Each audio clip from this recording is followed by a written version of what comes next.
psikolog mas luftës që më marrë dikush me neve dhe me na trajtu mënyrën tonë psikologjike. Pra, gjithçka është e kalu, atësa është e kalu në vetvetiu, pra duke punu me veten. Bleron, unë kam pas fat që e kam të e kalu, fatkeqësisht unë kam shoqe që ju kanë shfaq, edhe nuk janë mirë edhe sot, në ditët e sodit, edhe gjoja që mas shumë të frikson është ajo, se edhe e kam diskutu edhe me miq, që kam frikë se ndoshta kam ardhur një ditë që kam murë këthy. Qëndro sa më largë këti mendimi, ose me që tani jemi në një kohë kur edhe të flasësh për shëndetin mendor, apo edhe të trajtohesh tek profesionistët, është diçka që flitet dhe është mëse e nevojshme, kështu që besoj të gjithë neve na ndihmon diçka e tillë. Sa të ndihmoj aso kohë njohja me bashkëshortin? Në çfarë njohët? Me thonë drejtën, neve na ka njoft një kushërin e jonja, edhe dolëm njëherë fillimisht me pi kafe, mandej ndërkohë të nejtë, ashtu ka ndodhë në bazë dikujna që na ka njoftu. Spontanisht, me thonë drejtën, ashtu të nejtë, të pi kafe edhe...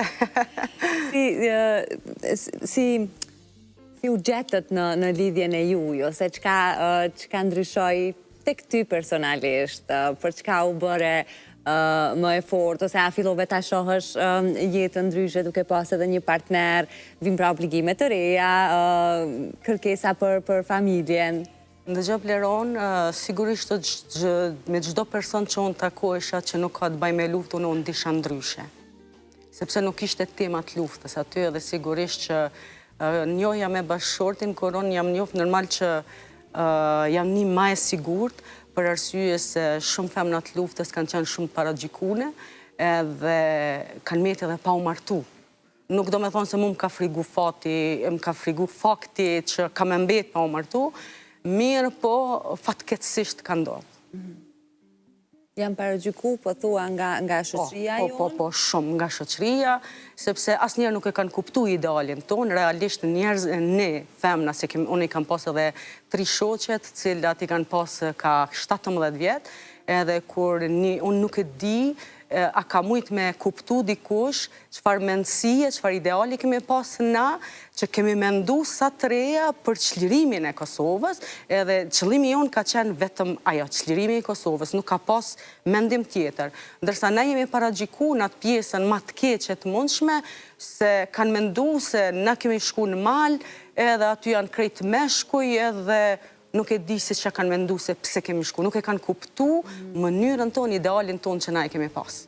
Dhe me thonë, vesh një vedije shumë e lartë du të me kuptu idealin e një 17 vjeqare, nëse na sot e bëjmë krahasimin me 17 vjeqarët sot, ose 18 vjeqarët sot, mundi me kuptu në atë kohë me krahasu me 17 vjeqarët sot, kemi qenë akademik.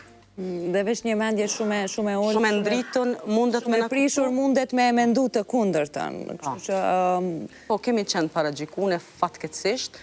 Unë kam pas fatin që e kam njohur bashkëshortin tim, sepse ka edhe shumë veteranet luftës, cilat janë martu, po ju ka vjedh liria pas luftës, për cilat nuk kanë guxim me dal as në media, nuk kanë guxim as me tregu që kanë qenë veteranet luftës, kështu që unë e falenderoj bashkëshortin tim që ma ka dhënë këtë liri, edhe unë thjesht kam luftu për liri dhe sot jam i lirë. Në bashkëshortin ju bët edhe prindër të 3 fëmijëve. Po.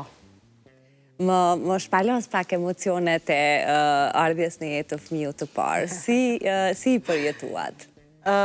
Po, me të thonë drejtën, kur unë e kam lind djalin e parë, nuk kam qenë mirë vetë personalisht me shëndet, edhe më vjen shumë keq se nuk kam mujt me shiju ato momentet e para mas lindjes. Edhe djalin ma kanë sjell mas 3 ditë, se nuk kam qenë vetë mirë me shëndet, edhe normal, po ndryshon jeta brenda 24 ore, është emocion i pa përshkru. Të ndryshon edhe mënyra, pra ashtu thonë të paktën, që gjithçka bëhet më pas dytësore për të tjerët. Unë e kam një shprehje që gjithkuja thamë që janë 3 gjona që brenda 24 ore të ndryshen jetën. Gjëja parë është martesa, në momentin që martohesh me të vërtet ndryshon jeta brenda 24 ore. momentin kur ti bësh nanë, ndryshon brenda 24 ore, edhe momentin kur e humb dikan që e ki për zemër, edhe ajo ndryshon, nuk je mos si qysh ke qenë. Je prekur nga këto humbjet që të kanë ndryshuar gjatë jetës edhe nuk je mos si që ke qenë për shkak një humbje?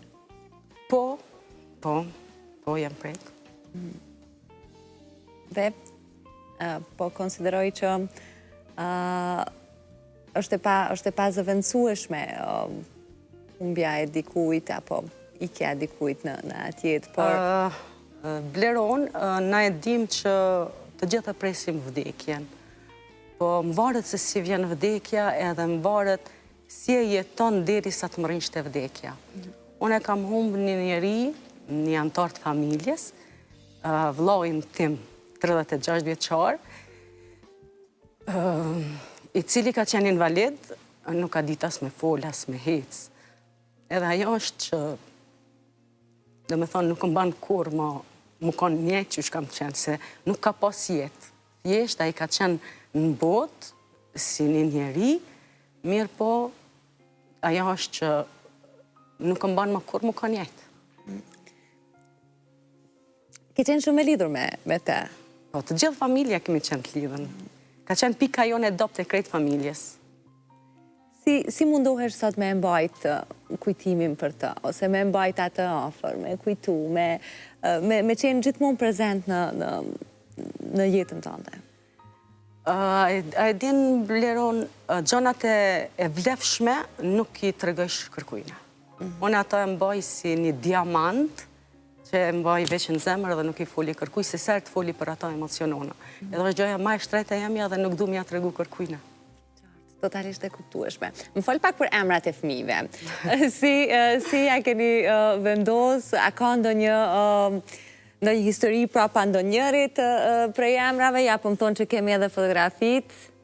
Po, djali madh e ka emrin Mejdi, e thirim Edi, e ka emrin e Trashigum të Kunatit, për arsye se edhe i ka vdek i ri në moshën 26 vjeçare, edhe në momentin që unë kam ngell shtatzan, bashkëshorti ka thonë, nëse është djalë, a kemi ja lën emrin, edhe unë ja kom lën emrin. Edi është një djalë që mban krenare, është tash në vitin e 4 në Ankara, do të bëhet një gastronom shumë i mirë. E ka marrë nga ti apo nga bashkëshorti? Jo, nga gjyshi.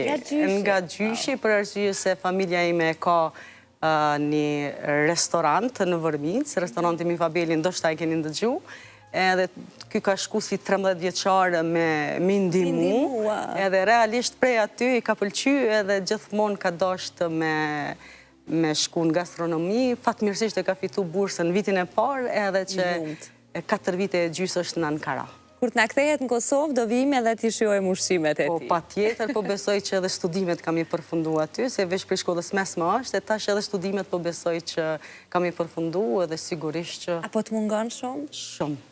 Dëgja, të faktën zakonisht fëmijët kur shkojnë në studimi jashtë vendit, nanat mbesin të pyet, a ke hongër apo ke çka me hongër? Për të besoj që i ke problem ushqimi.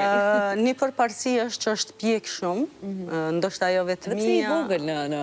Po, ajo vetëmia ndoshta e ka bë më të fortë, më të pjekun, edhe unë jam shumë e sigurt që besëm Bleron që nëse sot kishë më këthy, unë kisha me jadlan me menaxhu shtëpinë. Qaq është pjek për këto 4 vite që ka qenë.